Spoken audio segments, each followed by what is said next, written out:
It's the search for answers that has brought us here together today. My name is Eric Worre, and for almost 30 years I've been an entrepreneur, struggling at times, but ultimately succeeding. As a best-selling author, speaker, and business owner, I've spent my entire career helping millions of people around the world to become entrepreneurs. And I believe strongly that there is, in fact, a better way when it comes to how we make a living. The career landscape has changed dramatically, and many are still working in a model that is completely out of date. What worked for previous generations isn't working as well for people today. In this film, we're going to explore 3 important questions. First, what's really going on in our working world today? Second, in this new economy, is it better to become an entrepreneur, or is it safer to work for someone else? And third, if a person decides to become an entrepreneur and start their own business, how can they do it without taking on massive risk? To help in this journey, I've brought together some of the greatest experts and thought leaders in the field of entrepreneurship to share the real facts with you. My intention is to give you new information that will allow you to make choices that are not limited by an old, outdated model. Let's start by understanding what's going on in our working world today.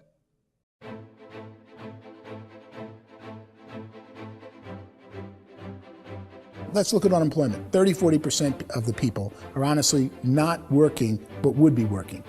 What our government does is if you haven't found a job in 6 months, we don't call you unemployed. We pretend you dropped out of the labor force. I've often said that unemployment, particularly structural unemployment, that's unemployment due to technological changes, is the first sign of economic growth. Think of it, 10 people live on an island. They go out every day and fish. One day, new technology shows up. A missionary brings them a net. Now, using the net, one pilots the boat, one throws the net. 2 fishermen can do all the work 10 used to. That's a 500% increase in productivity, 2 doing the work of 10, in one day. You don't have to learn a lot to learn how to throw a net instead of throw a fishing line. The island's got a big problem, 80% unemployment. But the island still has all the wealth of the fish because the 2 people produce as much fish as 10 did. Now, of course, looking back in history, these changes used to take thousands of years. And during that time, we went into farming and transportation. Some of us became doctors and some teachers and lawyers, and we developed all these new professions and new manufacturing jobs. Today, these changes are occurring literally in one day when a new technological advance occurs, and we don't have the social structures to deal with it or to retrain the unemployed people. So one of the things that I think is interesting as I travel across the country and really travel around the world is the way that we work and the way we get paid for work is changing pretty dramatically. On a global basis, everything is being turned upside down because of the rapidly advancing technologies. They are eliminating many jobs, and we have been left with many people not prepared for the jobs that exist. A lot of demand in public companies was to squeeze out all the fat and to get just as much margin as we possibly could, and fat equals humans. So this idea of job security in information age is so obsolete, but it's still taught inside our school system, and that's where the problem starts. There's no financial education in school system, and people are still trained to be employees to work for that paycheck. This is a chart on the middle class. What's happening in the middle class, those that went to school, their incomes have been coming down for years. And parents still say to their kids, go to school, get a job. Now what happens to all those middle class people who are dropping off the ends of the chart? Well, they become what's called working poor. And this is what happens to working poor. But they say poverty is ending. Well, poverty may be ending, but working poverty is going up. And this is food stamp usage. So food stamp usage in America is going through the roof right now, because people cannot earn what they call a living wage. Most people have experienced financial pressures that I think are probably greater than they have been in the past. If you're not working for yourself, then it's going to be a pretty hard road for a lot of people. Today, if you're going to control your future, the 40-40 plan is gone, where you can graduate from college and get a job and work for 40 hours a week for 40 years. That day is gone. So some of these charts actually tell you what's going on. And this is a really interesting one, you know. People are going back to school because if I go back to school, I'll get a nice job. But this is what's happening to, it's called Sallie Mae, which is the student loan guys. Student loan is going through the roof. It's now over $1 trillion, and student loan debt is worse than credit card debt. So when people stopped using credit card, the government got people into student loan debt. And the problem with student loan debt is you can never be forgiven. See, with credit card debt, you can declare bankruptcy and all's forgiven. But student loan debt, you can declare bankruptcy, you still owe it. It's the worst of all debt. But this is the next picture. Look at this chart here. This is what's happening to wages of college graduates. It's going down. So you go to college, you rack up all this debt, but you earn less money. Now, that's not that intelligent. Average person who's been working a lifetime in America today is ending their lifetime at 65 with about $41,000 in assets. They earned just enough to survive. I think in the United States we have something like 17 trillion in debt. That's just the federal government debt. We got another 2 in municipal and in other, let's call it almost 20 trillion government. We've got 40 trillion in private debt. That comes up to close to 60 trillion. When you then add something we never had before, what you were talking about, when we look at the unfunded portion of Social Security and primarily Medicare, Medicaid, that at the most conservative estimates from outside firms, Kleiner Perkins, 67 trillion and growing.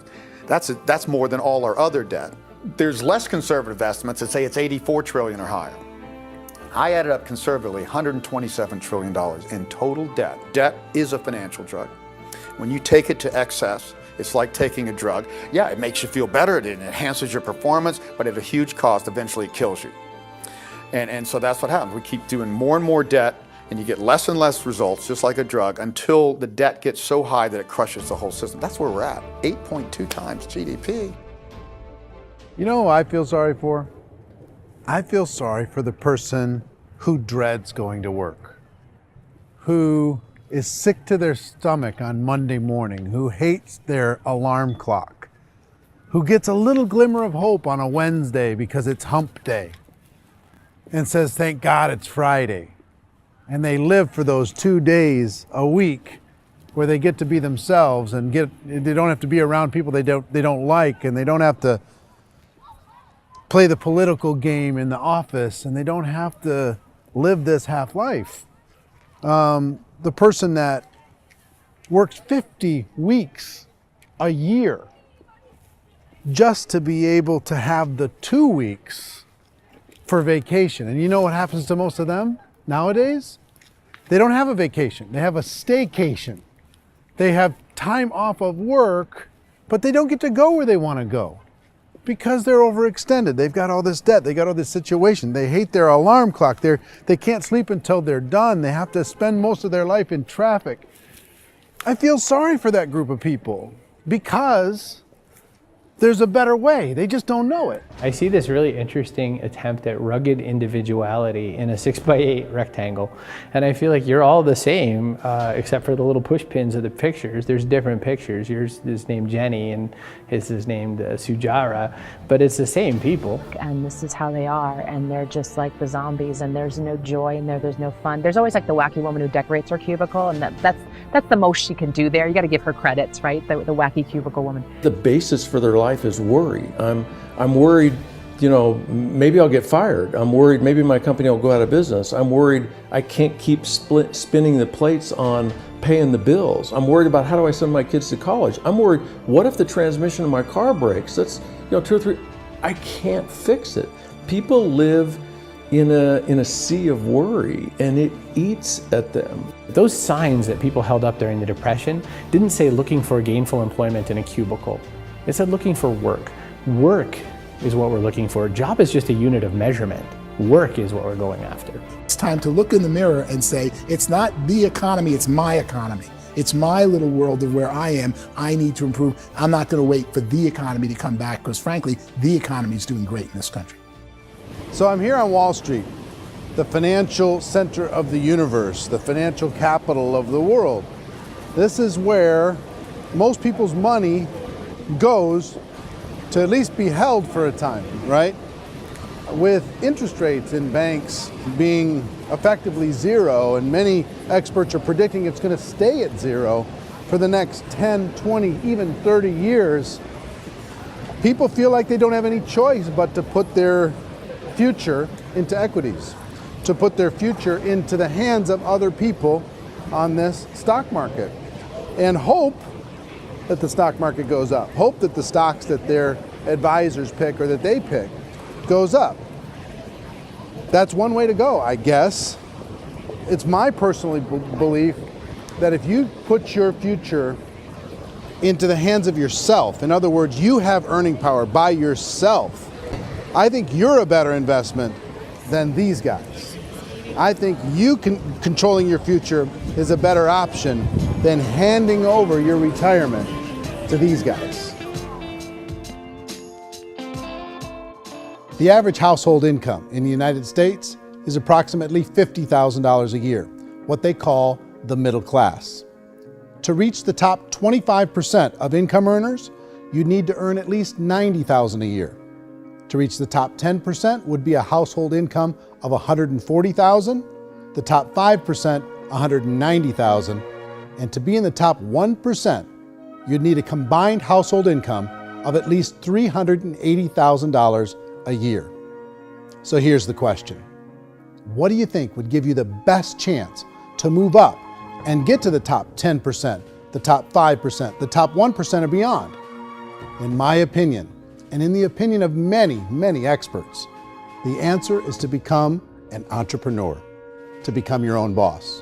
I think you have to be a business owner. I can't, the only time I ever say to someone it'd be great to be an employee is when they've already told me they've surrendered. I only tell people who are wounded spiritually that they should be an employee. And it's that feeling that you get when you pick up the backpack off the little Cub Scout and say, "Don't worry, little guy, we'll get you back to the camp." You know, it is in no way a kindness when I tell someone they'd be a great employee. The other status symbol really increasingly is lifestyle. I mean, people can own their own business, maybe even work out of their house. That, I tell you, people admire that. Like, gosh, I wish I could do that. The spirit of the entrepreneur is to be a risk taker and to be resourceful and unstoppable and to have a vision of yourself beyond where you are and not willing to settle for life as it is. Think about the great entrepreneurs. They're visionary. They have heart. They're willing to do today what others won't so they can do tomorrow what others can't. Personally, I don't think of the new economy, the old economy. I create my own economy. The entrepreneur's in control. I decide what the economy is going to be like. In the world of entrepreneurship, there are no limits. You can make as much as you want, depending on how much you want to work and how smart you are and how great a team you put together. There's no more lifetime rewarding business than being an entrepreneur. Why in America, where anyone could be anything, would people want to give up their freedom and become effectively a modern-day slave, told shut up and be here every morning at 7:30, leave at 5:30, and do what I tell you? If people decide to become an entrepreneur and work for themselves, they have some traditional options, but they're riskier than you might think. Any kind of a retail business, retail build-outs is extremely expensive. Even just these small little yogurt stores where they're putting little yogurt machines and you get all the different flavors, you're spending $200,000, $300,000, $400,000 to open a yogurt shop. I would love to buy a Dunkin' Donuts, but it's $500,000 or so to start. I don't quite have that just in case money. Risking lose it all, and most guys do 2 or 3 times, and even big guys like Branson, because I'm such a fan of his, half his companies don't work. If you make $1 million, your problems are going to go. If you make $1 billion, your problems are really going to go. Just the opposite. You and I know when you're making $1 million, you get $1 million responsibilities. You make $1 billion, you got 1,000 times $1 million responsibilities. And most people say, I'd love to be my own boss. 70% of Americans would love to be their own boss, according to recent polls. But they don't know how to get there. Because what are you going to do? One, you could buy an existing business. If somebody's selling an existing business, you have to ask why. Usually because it's probably hard. It's probably not making as much money as they hope. 2, they could buy a franchise. A little less risk, proven system, but it's expensive to be able to do that. 3, they could start something from scratch. And that's where a lot of people feel like, I don't have the chops to do it. I don't have the money. I don't have the product idea. I don't have the expertise. I don't have whatever it's going to take to be able to get there, and I can't risk my family to do it. So 4th, they could become an investor.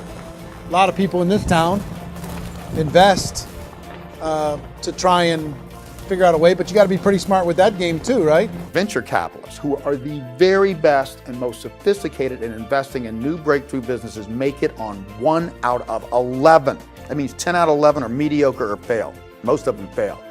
That's the risk there. An angel investor is lucky to get 1 out of 15 or 20. A business is a team sport. Like, I have to have accountants, I have to have engineers, I have to have systems designers, I have to have sales, marketing, I have to have accounting, I have to have mission statements, I have to have legal and all that. The average Joe Schmo, even me, I go out there, I don't have the skills to put a business together. I think the bottom line for the 4 traditional options is they take money, sometimes a lot of it. They take expertise, and they take time. All of that adds up to just too much risk for most people. I bought a business from somebody else and it was a lot of work. And you start wondering, what did I just buy? Because I guess ultimately I own your email list and I just overpaid for it. People that start their own business, they spend a lot of money, they spend a lot of time, a lot of effort to get things started. And the more you invest on the upfront, the harder you typically work at it. I can tell you what the success rate is of a restaurant. What is it? They're crazy enough. About 90% of them fail. About 90%, in how quickly? Year or less. Wow. And if we're talking non-franchise, we're talking franchise, Sure. That's totally different. Yeah. But our students aren't getting franchise restaurants. You got to invest big money. Exactly. And with someone like McDonald's, you've had to work with the company for a long period of time, really know the To even have a business. chance at investing $1 million. Have a chance, and it's a slim chance. What if there was a way that you had all the proven aspects, the comfort aspects, and you could still control your own life? What if there was both? In other words, you didn't have to create everything from scratch. You didn't have to be a super leader. All you had to do, what if there was a proven product already? You didn't have to create the product. And there's a proven system already, proven training already. Everything except an employer. That was the only thing that you didn't have. Do you think more people would be open to working for themselves in that environment?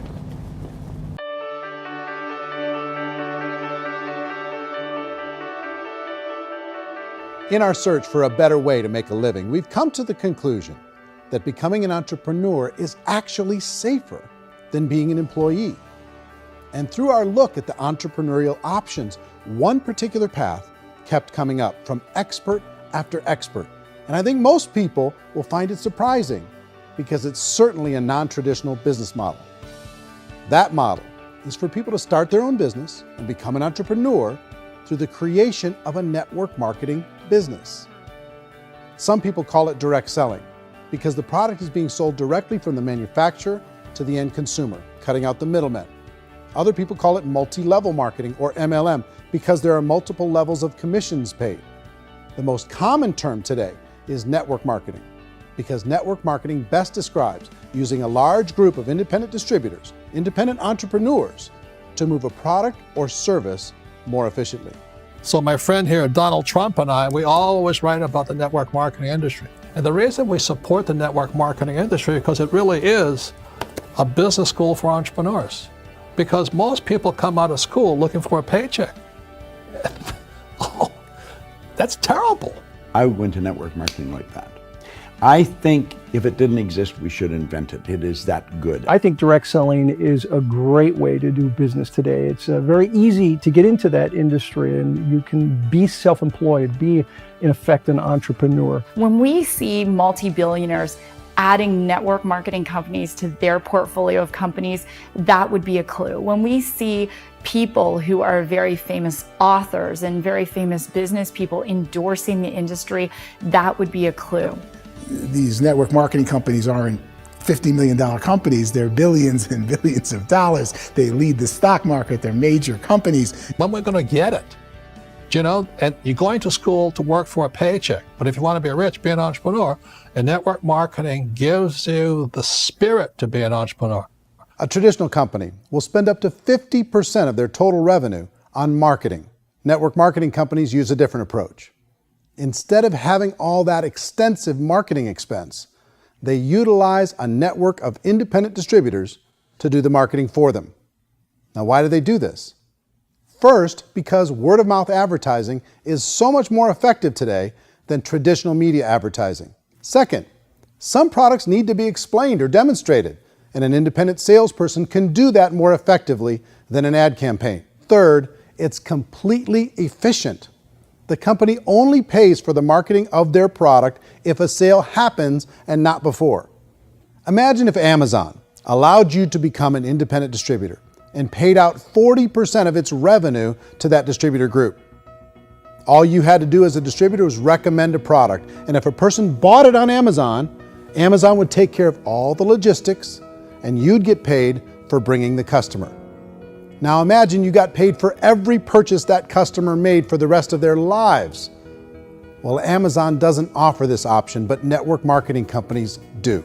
85% of all buying decisions in our society are made as a result of word of mouth or reputation. We're recommending things to each other all the time. You know, who's your dentist? Who's your doctor? Who's your lawyer? What detergent, are you using? What legal system are you using? What product are you using? We're talking to each other about the things that we love anyway. When you go into a big box retailer, you're lucky if the clerk looks you in the eye, much less gives you any detailed or accurate information about what you're purchasing. So of course, this personal information, this education coming from a friend, a neighbor, a relative, or even a stranger, but one who has experience with the product is extraordinarily valuable. As a matter of fact, network marketing can educate consumers probably better than any other form of marketing. It certainly can do better than advertising, because advertising usually has a certain hype to it and you can only get limited information. So, network marketing trumps advertising. If you were a typical sales company and you wanted to sell $1 million a month worth of product, you might go find 100 superstar salespeople. The quota would be $10,000 a month. So network marketing as a distribution system just flips the numbers. So we use 10,000 happy, raving fans of a particular product, and we don't concern ourselves so much with how much product each one of them individually sells. If they sell just $100 or $200 a month, and there's 10,000 of them, you're selling $1 million to $2 million a month worth of product. And that's the best way I can explain how network marketing works. This is the marketing arm of the company. There's not money being wasted on bricks and mortar. There's not money being wasted on inventory that's sitting stagnant somewhere. There's not of employees standing around that don't have customers. These are people that are going to connect with customers. These companies allow people to become independent distributors for extremely low cost and with no minimum time or sales quota. Essentially, they own their own business and can provide as much or as little sales as they choose.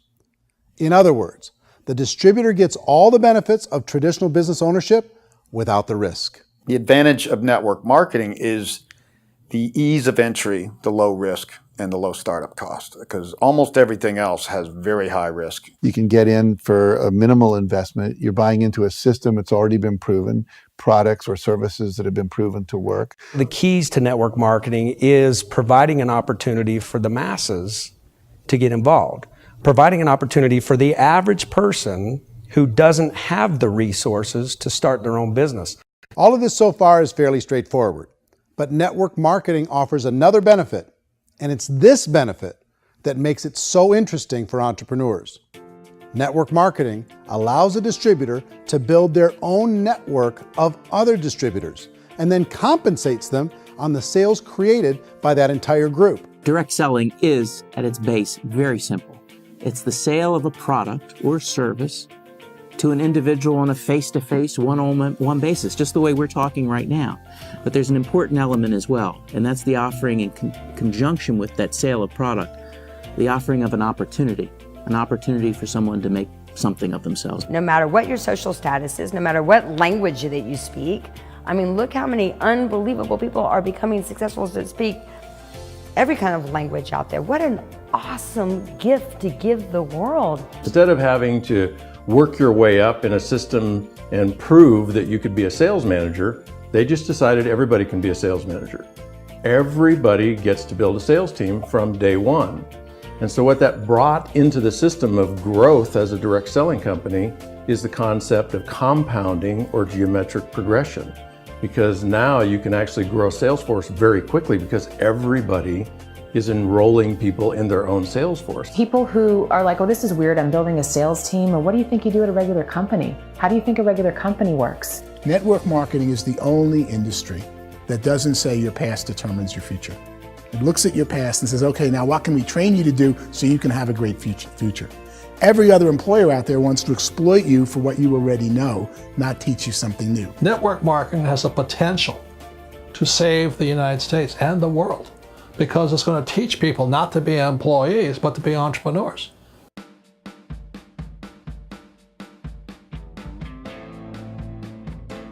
According to the Direct Selling Association, if you add up all the network marketing companies around the world, they combine to do over $178 billion a year in retail sales.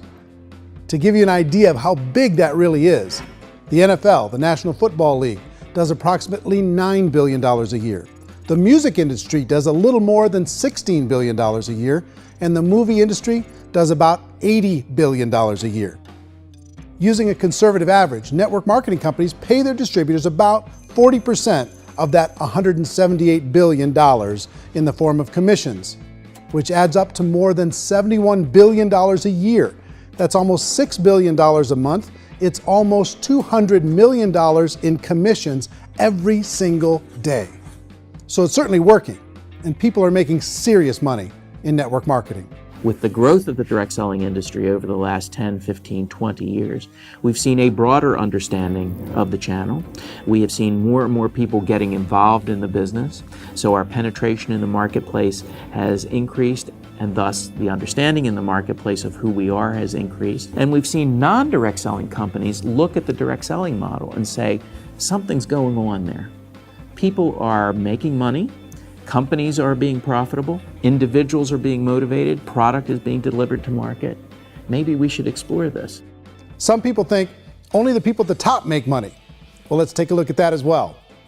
In the network marketing profession, there are roughly 500 people in the world who earn over $1 million a year.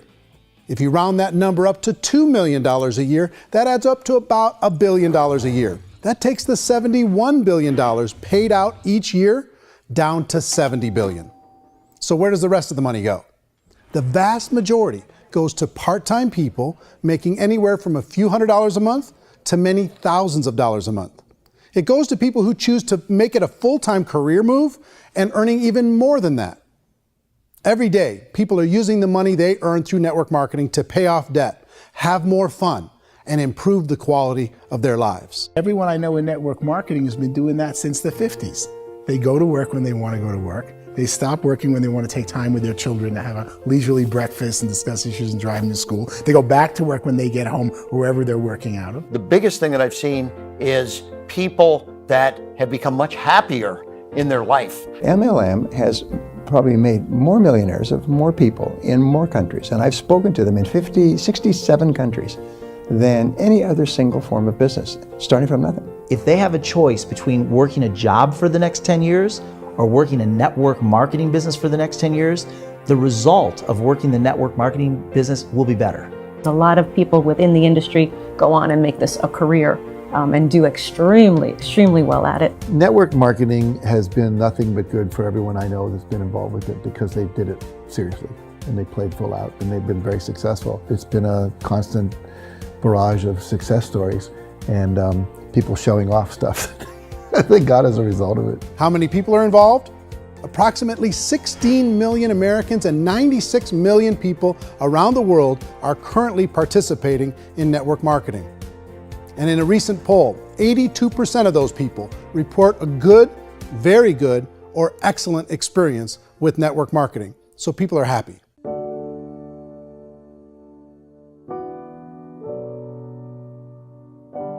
So I've taken a look at the network marketing profession and really tried to understand why so many people are confused as to the validity of this as a business. One is this pyramid shape. People get really messed up with this pyramid. Oh, it's one of those pyramid things. So I just think there are a lot of haters out there who really don't understand the industry and say, oh, it's a get-rich-quick scheme. It's a pyramid. Well, corporate America is a pyramid scheme. You know what I mean? It goes like this. You have thousands of MBAs, let's say working for Ford or General Motors or Coca-Cola. If all these MBAs are all trying to get to here, that's a pyramid. Only one guy's going to make it. Every 10 years, one's going to make it. Whereas you look at network marketing, it's like this. So you're here, and your job is to develop other CEOs coming up behind you. So it's an inverse pyramid. In network marketing, it's a very simple concept. If you sell product, you get paid. It is paid based on production. There is no first mover's advantage. There is no investment component where the more somebody spends, the more they're entitled to make. So the two are polar opposites of each other. Doesn't matter what shape the company is or the compensation plan is shaped, whether it's a circle or a pyramid or a triangle or a trapezoid, it doesn't matter. If compensation is coming primarily from recruitment, then you've got a problem. On the other hand, if an operation is basing their compensation to participants on the basis of sales, even when those sales are generated by people you've recruited, well, then you're a perfectly legitimate enterprise. That's the legal test, it's the practical test. Another issue that's been true in the past that is no longer true now is people used to be in network marketing loaded up with products that they couldn't sell, and they ended up a loser. They ended up with a bunch of product in their garage, they ended up with a bunch of products sitting in their kitchen shelves or whatever, and they thought they could sell it, and then they weren't willing to or able to sell it, and they ended up with a bunch of stuff, and they were bitter about it. There was this thing called front loading where you had to buy, like, well, if you bought $25,000 worth of product, you got better commissions and all this. Today, it's almost all done by computer. It's direct mail, comes from a warehouse somewhere else. You don't have to have all this inventory. You don't have to stock up. It's a paperless world now. You know, most of it's done online. You have a back office. It really works. And I mean, the technology has changed everything. Third issue is people start talking about 99% of people in network marketing don't make any money. Well, we've talked about that over the course of this journey together. Almost $200 million a day is being paid out to network marketing distributors around the world. The naysayers, the people who say that it doesn't work, are usually the ones who just don't know how to make it work for themselves. And so they're giving you an opinion, and I tell people, don't confuse people's opinions with expertise, because opinions are free. And don't confuse sincerity with the truth, because people could be sincerely wrong. But here's the reality inside of network marketing. The vast majority of people that get involved in network marketing just become customers, and they get involved to be able to purchase product at a lower price. If you take Costco as an example, if a person goes into Costco and gets a membership to Costco so they can get a lower price on the product, we don't call that person a loser because they have a bunch of product that they walked out with a smile on their face. Yet when some people want to take a look at network marketing, they say, well, those people, they're just using the product and they aren't earning an income, so they must be a loser. They're not a loser, they're a happy customer. That's the vast majority of people that are involved in network marketing. Now, a smaller percentage of those people decide to go build a business. They earn $300 a month, $500 a month, $1,000, $2,000. That's the bulk of earnings in network marketing. And then there's the few that really decide to take it serious, really decide to build a large network, really work to make that network very, very productive. And those people make huge amounts of money, and there's no cap. What I do as an outside economist, just somebody looking at this industry like any other industry I speak in, and say, look, what's the realities of this? 1% do incredibly well. 10% generate some additional income at pretty low risk and effort, that's not, and 90% of people roughly end up customers. One thing that I think is real when it comes to people's perceptions about network marketing is people put this, and distributors, I think, involved in network marketing have some responsibility for this. They have sometimes unrealistic claims about the product or about the income. Most people who become distributors, they want the money, they want to be successful, but they don't have the skills. They don't know what to do. And when people don't know what to do and they're in a new business, they're scared. And when they're scared, they panic and desperation kind of sets in. So they think everyone they talk to has to get in. So if I talk to you and you say, well, no, I don't have time to do that, they're like, no, I need you. You have to do this or I won't be successful. So I start clawing on you. I start that desperation. So then I start making claims about the product, which are not appropriate, probably not even true. Or I start saying, oh, let me show you how you can make all this money and you don't have to do anything, Eric. And so you just totally misrepresent the opportunity, and you're clingy with people because you think you need everybody to be successful. and you don't. You know, one of the messages that I try to deliver most forcefully to companies as well as salespeople in direct selling is that you don't have to overpromise. The reality is in network marketing, there's a lot of hard work involved. There's a lot of effort. You're going to have to develop yourself. It's a business like anything else. It's going to take some time, but in my opinion, it's better.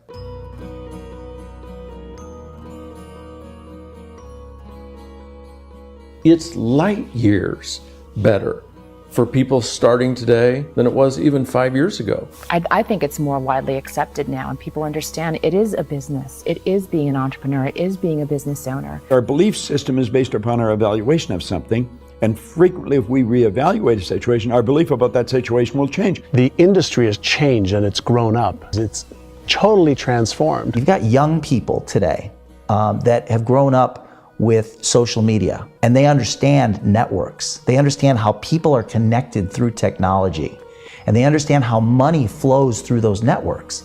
So when they see network marketing, they don't see it the way their parents saw it. And we've all learned, the larger industry that you represent, has all learned from those mistakes and flaws and errors that have happened early on. Early algorithms didn't work the right way. That's all fixed. It's like when they design a computer program, they design the program, then they run it, and then they go back through and they debug it. The MLM industry has been debugged. This is the day of being virtual, being able to run a business from your mobile phone. I mean, it's incredible. Companies are getting smarter. They're implementing more consumer protections. They're implementing more compliance training. They're doing more with respect to product research. If you do get involved and you make purchases of inventory, even on a voluntary basis, if you decide that this business is not for you, you can leave and have that inventory repurchased by the company. There's no other business that offers that kind of protection on a voluntary, self-regulatory basis.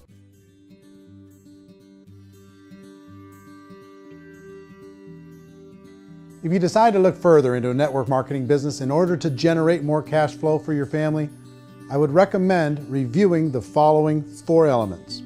First is the product or service. And on the product or service, I would ask 5 important questions. 1, do you like it? Is it something you would feel comfortable sharing with others? 2, is there a recognized need in the marketplace? It's hard to create a need if one isn't naturally there. 3rd, does the product meet that need? Does it solve a legitimate problem for consumers? And 4th, is it priced to sell? Can it compete in the marketplace? And 5th, is it priced for profit? Is there enough margin for the company and the distributor to be able to generate income for the long term? If you can answer the questions on the product to your satisfaction, the next element to consider is the company itself. Is it well run? Do you believe in the founders or the management team? Do you feel they have what it takes to go all the way?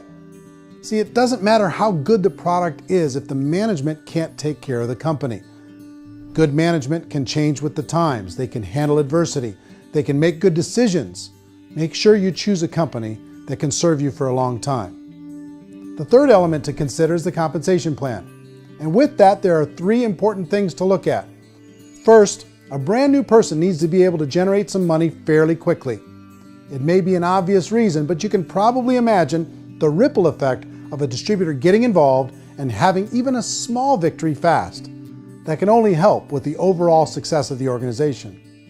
Second, a person should be able to develop a moderate part-time income in a reasonable period of time. As they develop their network and as their sales grow, they should be able to enjoy more benefits. And third, for the people who are really serious, for those who decide to really go pro in the network marketing profession, there should be the possibility to make a serious full-time income if they work hard and are committed to developing their skills.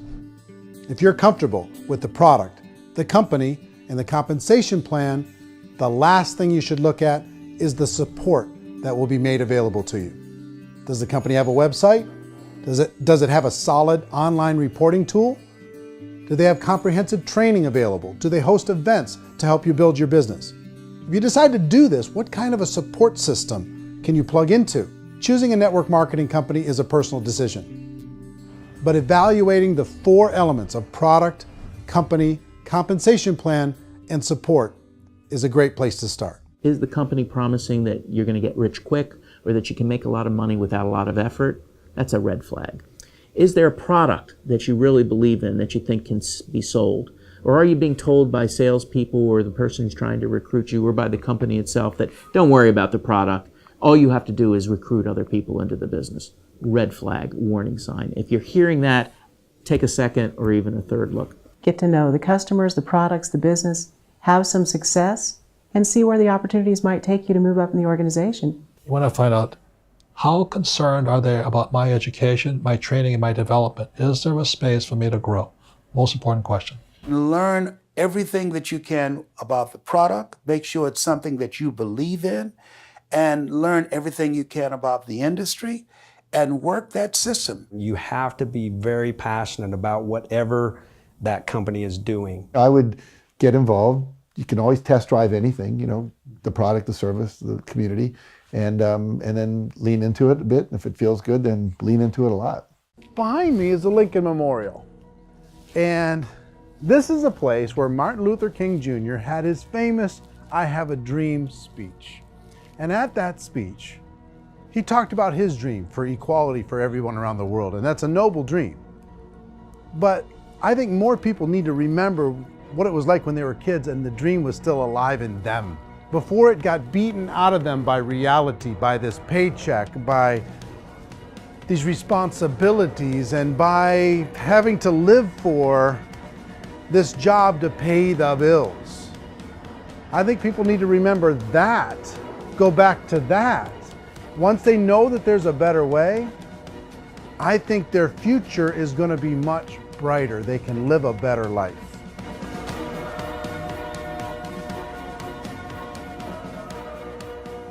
So if you're considering getting involved in a network marketing company, let me offer you just a few pieces of advice.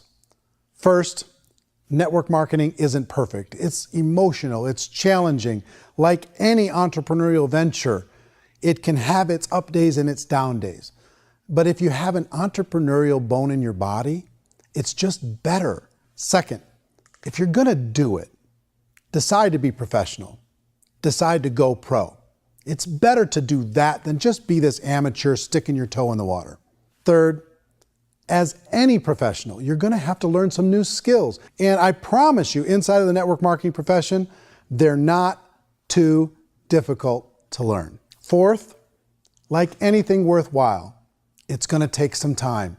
Don't expect that you're gonna get to the finish line right out of the gate. And fifth, it's worth it.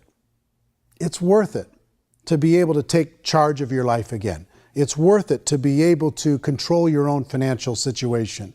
It's worth it for the people you're going to be able to spend time with. It's worth it for the things you're going to be able to see and the experiences you're going to be able to experience. It's worth it for the causes you're going to be able to contribute to, the lives you're going to be able to touch, the customers you're going to be able to help, the friendships you're going to be able to develop. I promise you, it's worth it. Remember, most people are searching for answers just like you are. But I do have to tell you the catch to network marketing. If there is a catch, if you want to understand this from an emotional point of view, people say, well, it sounds too good to be true. It's not, it's hard work. But here's the catch. Most people still don't understand it. So you're going to have to endure the loss of social esteem from ignorant people. The uneducated will think less of you. Now, if you can handle that, you're on your way. If that's going to destroy you, you know what? Entrepreneurship in general probably isn't in your future. If you can face that catch, you can become unstoppable. I want everyone to really contemplate this if they're not in network marketing. You're in a job, you probably have a mortgage, you have rent, you have debt, whatever's going on. You're in a prison. You work just hard enough to keep them from firing you, and they pay you just enough to keep you from quitting. Come on! I've been there, done that, and bought that t-shirt. In network marketing, if you run into failure, it's really just a homework lesson for yourself. There's no one to blame. You really have no excuse not to be successful. You just don't. People don't want to hear that, but there's so much available to you. If you want to be a good network marketer, be a student to the people above you, be a fellow traveler to the people on the same level, and be a teacher to those below, and know when it's appropriate to do which. People who are not afraid of asking people to buy things or not afraid of persuading people with a chance they may say no. These people own the future. Nothing happens until something moves. So you got to go move, you got to go do something, or nothing's going to change in your life. In the beginning, you're going to do a lot of things that you don't get paid for. But as you go down the road, you get paid for a lot of things that you don't do. And your job is rehabilitate the spirit, the entrepreneur spirit in all of us. You give it back. Either give it a strong yes or a strong no, but no wishy-washy, dilly-dally stuff in the middle. There's dreams and there are nightmares, but I believe that the biggest nightmare of all is when you don't pursue your dream. You're going to see some monumental growth in this profession. It's an exciting, exciting time to be involved with the network marketing profession. The next 10 years, I see just exponential growth. When that tipping point comes, it's not a matter of asking somebody, have you ever heard about network marketing? You're really asking them, which company are you building your wealth in? We are here to fix the world, to improve relationships with other people, to improve other lives. And the real reward comes as an entrepreneur in any level from teaching somebody something and watching them soar. There is no greater reward.